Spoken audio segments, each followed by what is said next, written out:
Radio komunitas hidup bersama masyarakat. Radio komunitas merupakan alat untuk berbagi informasi yang dibutuhkan oleh penduduk setempat. Radio juga memainkan peran penting sebagai alat komunikasi untuk penguatan masyarakat dan melindungi kehidupan serta mata pencaharian mereka pada saat bencana terjadi. Radio komunitas merupakan media di mana setiap warga di komunitas dapat dengan mudah mendengarkan program siarannya serta dapat berpartisipasi di dalamnya. Radio komunitas dulur gudul. Oh iya, makasih. Ya. Di Jagung pagi-pagi.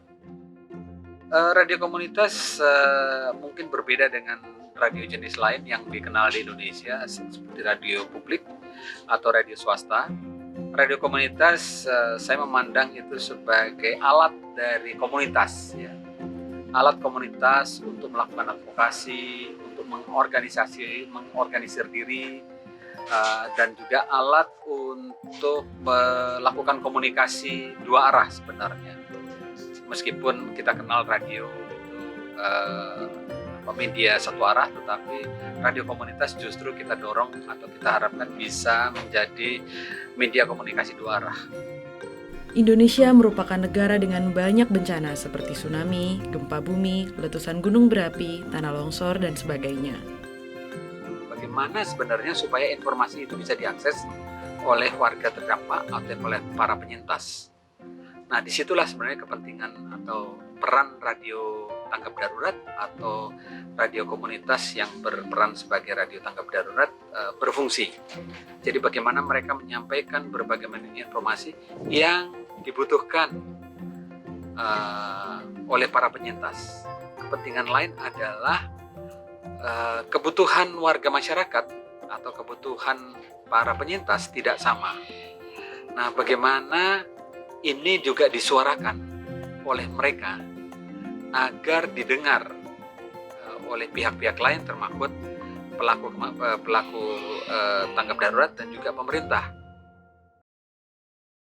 Radio komunitas memainkan peran yang sangat kuat di dalam manajemen risiko bencana jika terjadi bencana, selama masa pemulihan, selama masa rehabilitasi dan rekonstruksi, serta sebagai media bagi pendidikan kebencanaan pada kondisi normal. Segera setelah tsunami Aceh, stasiun radio komunitas pertama didirikan di daerah yang terkena bencana di Indonesia. Pertama, mari kita lihat contoh yang digunakan pada saat bencana. Radio komunitas juga didirikan di Lombok, daerah yang dilanda gempa besar, dan di sekitar Gunung Sinabung di Sumatera Utara yang menghadapi kerusakan akibat letusan gunung berapi. Dengan menggunakan radio komunitas, warga dan pemerintah bekerja sama di dalam menyampaikan informasi terperinci yang diperlukan untuk orang-orang yang terkena dampak saat terjadi bencana. Dan orang-orang yang terkena dampak juga menyuarakan suara mereka melalui radio komunitas. Berikut ini adalah contoh radio komunitas yang digunakan selama periode pemulihan atau rehabilitasi. Di Sulawesi Tengah, yang dilanda gempa bumi dan tsunami pada bulan September 2018, 6 bulan setelah bencana, sebuah stasiun radio komunitas didirikan di daerah yang terkena likuifaksi di Kabupaten Sigi melalui kerjasama Jaringan Radio Komunitas Indonesia dan LSM Jepang.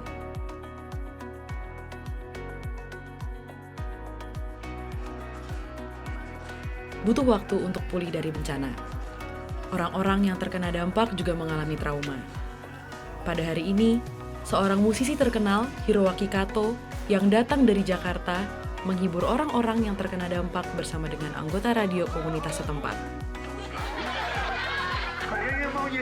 Semoga bisa kembali lagi setidaknya untuk suasana sebelum ada gempa, kita malah akan lebih ceria lagi atau lebih positif lagi. Itu harapan saya yang sangat besar buat Sigi dan Palu. Nah, dari keempat desa ini bersatu untuk memajukan satu radio komunitas dengan tujuan memberikan informasi-informasi yang ada di Kabupaten Sigi ini sendiri. Bahkan pada masa-masa normal, radio komunitas bermanfaat bagi komunitas untuk berbagai hal lainnya. Lintas Merapi FM yang mulai bersiaran pada tahun 2002 didirikan oleh beberapa petani seperti Sukiman. Radio tersebut memiliki peran sangat penting bagi penduduk desa Sidorejo yang terletak 4 km dari puncak Gunung Merapi yang meletus setiap beberapa tahun sekali. Stasiun radio menyampaikan informasi mulai dari kenaikan status sampai periode letusan kepada warga sekitarnya secara langsung.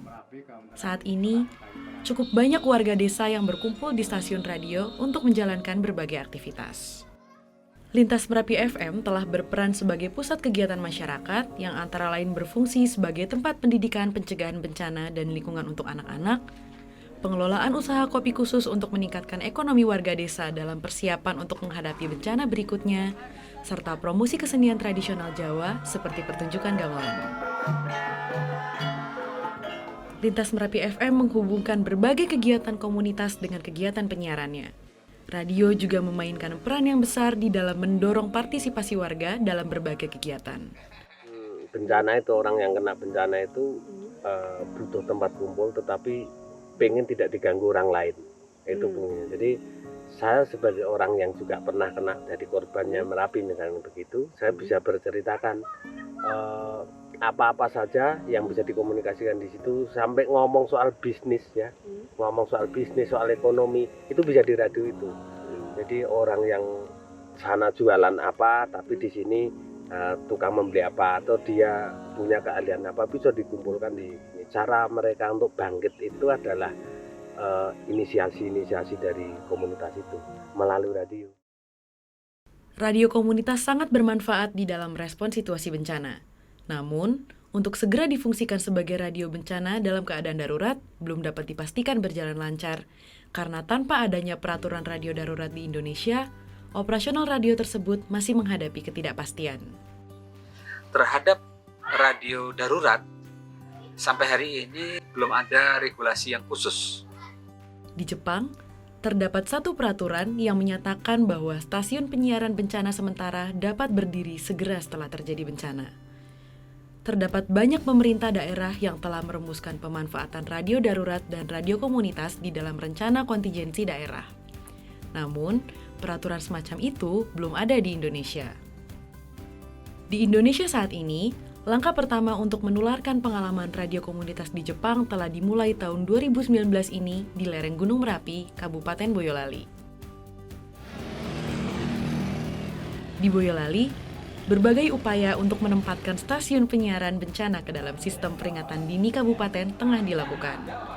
Badan Penanggulangan Bencana Daerah bersama dengan sekitar 80 sukarelawan dari organisasi pencegahan bencana di berbagai bagian Kabupaten Boyolali dan berbagai media lokal seperti radio komunitas mulai bekerja sama.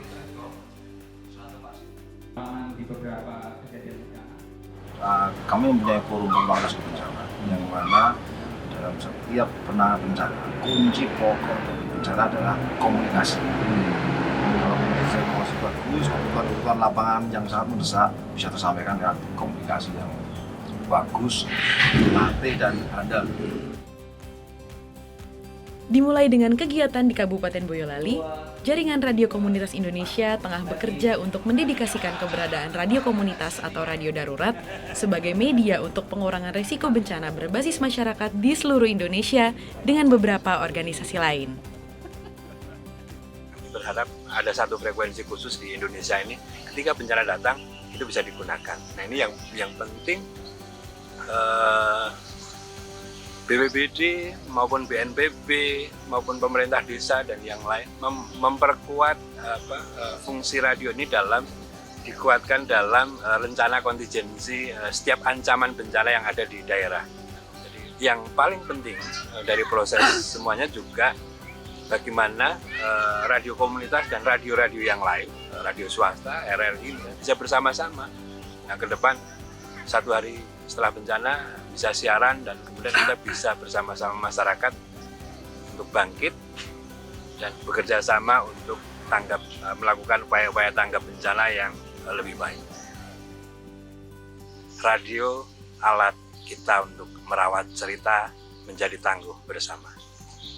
Mohon undur diri dari ruang pendengar Radio Tutura. Terima kasih sudah mendengarkan kita pada malam hari ini. Wassalamualaikum warahmatullahi wabarakatuh. Waalaikumsalam warahmatullahi wabarakatuh.